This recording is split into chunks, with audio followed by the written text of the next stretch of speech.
ओम नमः शिवाय। नमस्कार भक्त। आनंद की लालसा और संपत्ति अर्जन की अंधी दौड़ ने आज मानव को पशुवत बनाकर रख दिया है।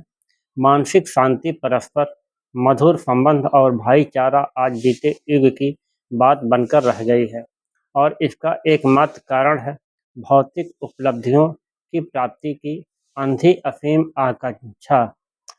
तन मन में सभी कलेशों और संतापों, समाज में हिंसा एवं अत्याचार तथा व्यक्तिगत विद्वेष एवं असंतोष का मूल कारण धन के प्रति यह अंधी दौड़ ही है। मानव जितना भी दौड़ लगा रहा है, विनाश की ओर जा रहा है, बुद्धिहीन हो गया है। अतः इससे बचने के लिए इन सभी समस्याओं का समाधान है पर ब्रह्म परमेश्वर के किसी भी रूप, स्वरूप, अवतार अथवा देवी देवताओं की उपासना। उपासना से ज्ञान का विकास होता है। उपासना से जीवात्मा तथा परमात्मा के मध्य में स्थित जगत की माया तिरोहित हो जाती है तथा ज्ञान शक्ति एवं क्रिया शक्ति विकसित होती है। उपासना से भगवत सानिध्य की प्राप्ति होती है और इस कलकाल में उपासना को ही सर्व दुख भंजक एवं आराधना का सर्वश्रेष्ठ और आसान माध्यम कहा गया है, क्योंकि उपासना के द्वारा जीवात्मा के अंतःकरण की शुद्धि एवं उपास्य देव के प्रति प्रेम, विश्वास एवं श्रद्धा की वृद्धि होती है। उपासना के द्वारा उपासक अपनी रक्षा का संपूर्ण भार अपने आराध्य देव और उसके माध्यम से परमात्मा पर डाल देता है, जिससे वह परमात्मा को कृपा पात्र तो बन ही जाता है, जीवन के अधिकांश तनाव और चिंताओं से भी छुटकारा मिल जाता है और इस प्रकार एक अलौकिक शांति और मानसिक संतुष्टि की प्राप्ति होती है। उपासक को जहाँ तक देवों को देव महादेव जी की उपासना का प्रश्न है, वे तो हैं दया के सागर। ओम नमः शिवाय, ओम नमः शिवाय रटने पर तुरंत प्रसन्न होकर सर्वस्व भौतिक और अलौकिक वस्तुएं प्रदान करने वाले, जिसे पाकर मानव प्राणी सर्वस्व प्राप्त कर लेता है और अंत समय में मोक्ष प्राप्त करता है। जरूरत है नित्य स्तुति, वंदना, पूजन और उपासना द्वारा भोलेनाथ को रिझाने की। ओम नमः शिवाय। एकाग्र मन का उपासना पर प्रभाव।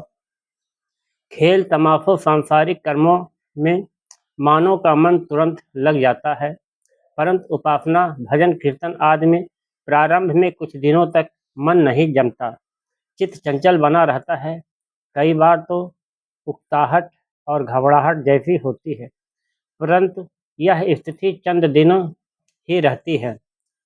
शुरू में तो बालक को स्कूल में तथा नव वधू को ससुराल में घबराहट होती है, परंतु कुछ समय बाद ही बालक को स्कूल में तथा नववधू को ससुराल में न केवल मन लगने लगता है, बल्कि उन्हें वहाँ पूर्ण आनंद भी आने लगता है। ठीक यही स्थिति आराधना, उपासना और भगवत भक्ति की है।